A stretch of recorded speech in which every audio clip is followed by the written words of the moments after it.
So welcome back to DSS series episode number 1। तो आज हम देखने वाले हैं पैटर्न।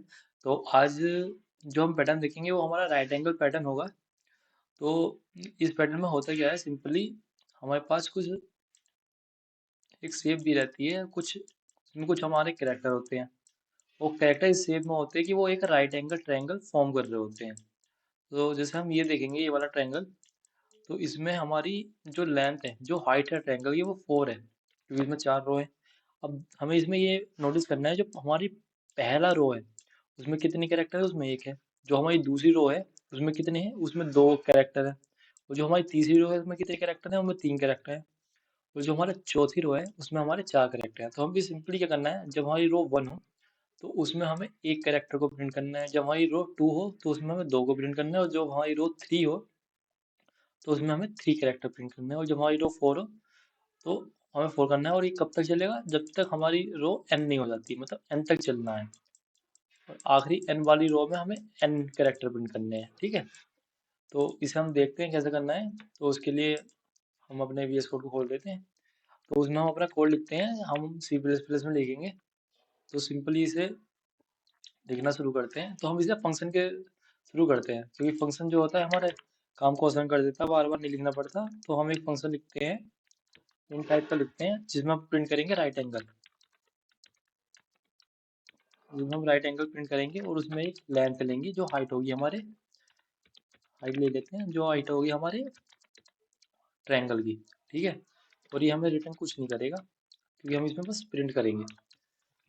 तो अब हमें क्या करना है, हमें अपने एक रो लेनी है। जब हमारी रो 1 से लेनी है, कहाँ तक रो हमें लेनी है, उसके साइज हाइट तक। तो उसकी हाइट कितनी है, तो उसकी हाइट हाइट है, हाइट की इक्वल है। तो और हमें हर बार रो को हमें इंक्रीज करते जाना है। अब हमें करना क्या है, ये क्या करेगी, ये इतनी बार हमारा लूप चलाएगी, जितनी उसकी रो होंगी, जितनी उसकी हाइट होगी, उतनी बार हमारा लूप चलाएगी, ठीक है। और एक इसमें हमें लेना है कॉलम। कॉलम किसकी इक्वल होगा, कॉलम हमारा सिंपली कहाँ किसकी इक्वल होना चाहिए, रो के इक्वल होना चाहिए। जब तक रो से छोटा है तब तक चलेगा, जब उसके बड़ा हो जाएगा उससे, तब वो नहीं चलेगा। तो ये हमारा कॉलम वाला रहेगा, है ना। अब ये हो क्या रहा है मैं आपको बताता हूँ। अब देखिए, जब हमारी रो 1 है और कॉलम 1 है, तो कितने कॉलम प्रिंट होने हैं, तब हमें एक ही कॉलम प्रिंट होना है। जब हमारी रो 2 है तो कितने कॉलम प्रिंट होने हैं, तब हमारे 2 कॉलम प्रिंट होने हैं। जब हमारी रो 3 है, कितने कॉलम प्रिंट होने हैं, 1 2 एंड 3, तो हमारे 3 कॉलम प्रिंट होने हैं। तो ये हमारा सिंपली ये लॉजिक है कि हमारे कॉलम कितने होने हैं, 1 से लेकर कहाँ तक, जो उसकी वो होने। देखो, इसमें रो 1 है तो इसमें कॉलम भी 1 है, इसमें रो 2 है तो इसमें कॉलम भी 2 है, ठीक है। तो ये हमारे कॉलम प्रिंट होने हैं। तो सिंपली हम प्रिंट कर देते हैं। तो सिंपली हम अपने कॉलम को प्रिंट करते हैं।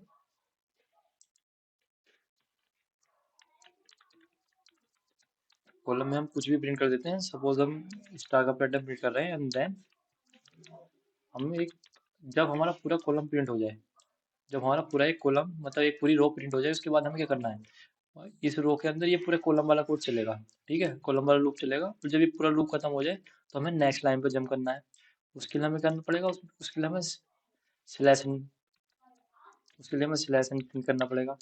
तो सिंपल हमारा इतना ही प्रोग्राम रहेगा जो हमारा ये करेगा। अब हमें क्या करना है, एक वेरिएबल लेना है इंट हाइट,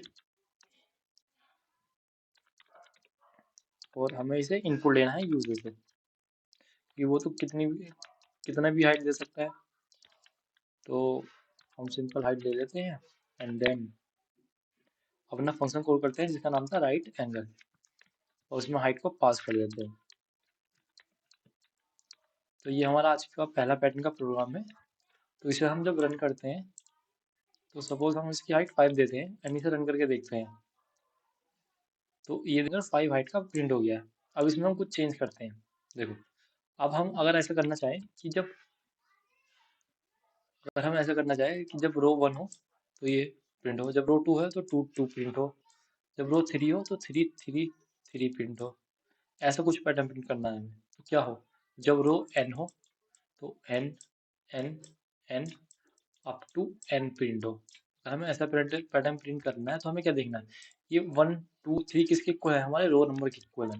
तो हमारी रो क्या है, रो है, तो हम इसमें रो प्रिंट कर देंगे।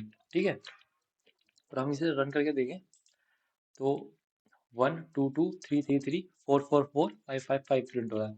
अगर हमारा पैटर्न ये हो, मैं आपको दिखाता हूँ, अगर हमारा पैटर्न ये है 1 2 नहीं 1 1 2 1 2 3, ये ऐसे चले 1 2 3 4। अगर ये हमारा ऐसा हो तो ये कैसा होगा, तो ये होगा देखो, वन, जब रो 1 है तो कॉलम 1 पे 1 होगा, जब रो 2 है तो कॉलम 1 पे 1, कॉलम 2 पे 2, जब रो 3 है तो कॉलम 1 पे 1, कॉलम 2 पे 2, कॉलम 3 पे 3।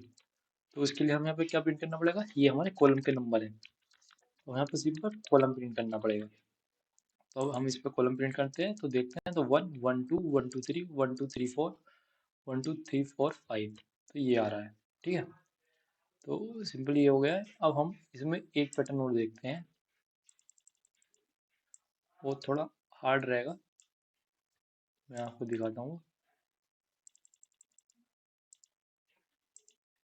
तो देखो वो पैटर्न कुछ ऐसा है कि 1 2 3 4 5 6 7 8 9 10, ऐसे ऐसे चलेगा हमारा पैटर्न, है ना। तो ये कैसा होगा, देखो हमें इसके लिए करना है, एक वेरिएबल लेना है, इंट नाम का ले लेते हैं वेरिएबल। ठीक है, नहीं मतलब इंट टाइप का एक टेम्प नाम का वेरिएबल ले लेते हैं, और जिसकी वैल्यू शुरू में असाइन कर देते हैं हम 1। तो हमें क्या करना है, इसे टेम्प को प्रिंट करना है हर बार, और फिर टेम्प को प्रिंट करने के बाद उसे एक इंक्रीमेंट कर देना है। तो इससे क्या होगा कि पहले टेम्प 1 प्रिंट होगा, फिर इस कॉलम के लिए पूरा टेम्प प्रोसेस होगा, फिर उसके बाद जब दूसरा कॉलम दूसरी रो आएगी हमारी, तो उसके लिए टेम्प की वैल्यू दोबारा डिसेंड नहीं होगी, टेम्प की वैल्यू वो होगी जो उससे पिछली बार थी उससे एक इंक्रीज होकर आएगी। देखो 1 2 3 4 5 6 7 8 9 10 11 12 13 14 15। अगर आपको अगर ये थोड़ा कंफ्यूज हो रहा है तो इसमें इस पे सेट कर देता हूँ, देखते हैं 1 2 3 4 5 6 7 8 9 10 11 12 13 14 15। अब ये तो हमारा ये हो गया। अगर अब हमें ये करना है 1 2 3 3 4 5 4 5 6 7। तो यहाँ पे क्या हो रहा है, देखो यहाँ तो सिंपल एक वेरिएबल था, वो 1 से स्टार्ट हुआ, वहां तक प्रिंट होता जा रहा है, किसके बदले, हमारे स्टार के बदले। यहाँ पे थोड़ा ट्रिकी केस है, इसमें क्या है कि वो नंबर 1 से शुरू हो रहा है, फिर 2 3 हो रहा है, फिर 3 4 5 हो रहा है। मतलब अगर रो 1 हो रही है तो वो 1 से स्टार्ट हो रहा है, रो 2 है तो वो 2 से स्टार्ट हो रहा है, रो 3 है तो वो 3 से स्टार्ट हो रहा है, रो 4 है तो वो 4 से स्टार्ट हो रहा है। तो हमें सिंपल कुछ नहीं करना, इस वाली लाइन को कट नहीं करना, हमें यहाँ पर लाना है, एंड यहाँ पे लिख देना है टेम्प इज इक्वल टू रो। अब देखो ये क्या होगा, अगर रो हमारा 1 है तो 1 से स्टार्ट होगा, अब जब रो हमारी 2 हो जाएगी तो वो टेम्प 2 बनेगा, और 2 3 4 मतलब 2 3 प्रिंट करेगा, क्योंकि देखो कॉलम तो हमारा 1 से स्टार्ट हो रहा है, वो कॉलम का अंदर जा रहा है जो रो के साइज से उस थोड़ा कम तक, मतलब देखो कॉलम अगर 1 है तो 1 से वो नहीं, मतलब रो 2 है हमारी, तो कॉलम कितनी बार चलेगा, 2 बार चलेगा। रो 3 है तो कॉलम कितनी बार चलेगा, 3 बार चलेगा, मगर वो टेम्प भी तो उसके साथ उतनी बार ही चलेगा।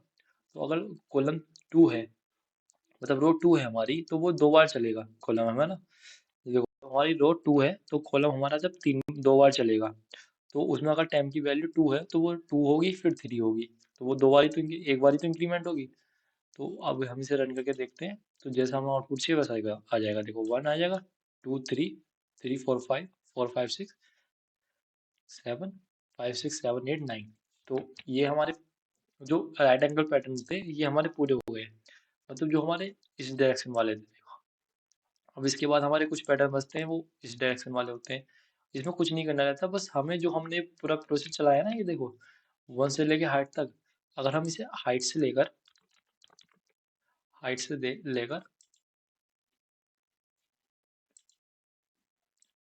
हम इसे ग्रेटर देन इक्वल टू 1 तक चला दें, और इस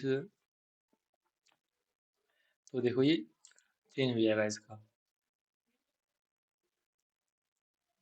अगर ये रो हाइट से, अच्छा यहाँ पर हमने इसे डिक्रीज भी तो करना पड़ेगा हमें बार बार, इंक्रीमेंट थोड़ी होगा।